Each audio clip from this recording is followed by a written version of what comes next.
Japan के रक्षा मंत्री ने दिल्ली के वॉर मेमोरियल जाकर शहीदों को श्रद्धांजलि दी।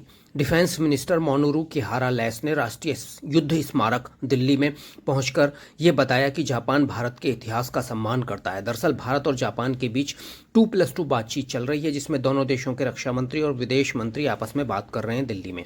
इसी मौके पर जापान के रक्षा मंत्री भारत के वॉर मेमोरियल पहुंचे दिल्ली और शहीदों को नमन किया। भारत और जापान की ये बातचीत इंडो पैसिफिक सागर पर निर्भर है और इस बातचीत में चीन को एक बड़ा संदेश दिया।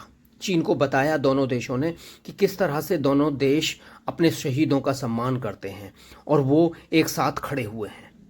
भारत और जापान के बीच इंडो पैसिफिक को लेकर बातचीत हो रही है। यही नहीं, साथ ही दोनों देशों में डिफेंस के साथ कि किस तरह से डिफेंस में एक साथ दोनों देश निर्माण कर सकते हैं, उसको लेकर भी बातचीत हुई।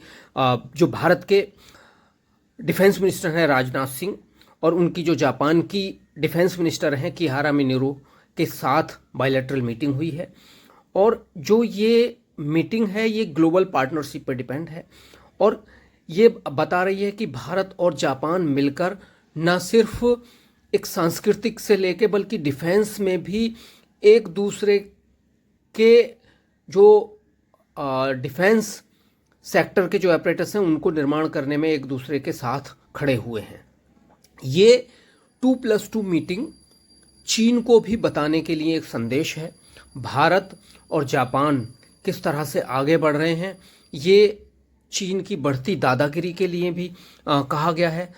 दोनों देशों के विदेश मंत्री और रक्षा मंत्री का मिलना ये बता रहा है कि किस तरह से भारत और जापान के बीच स्ट्रेटेजिक रणनीति आगे बढ़ रही है। भारत और जापान दोनों मिलकर किस तरह से आगे काम कर रहे हैं। भारत और जापान के सांस्कृतिक प्रोग्राम से लेकर अब डिफेंस प्रोग्राम भी साझे बनने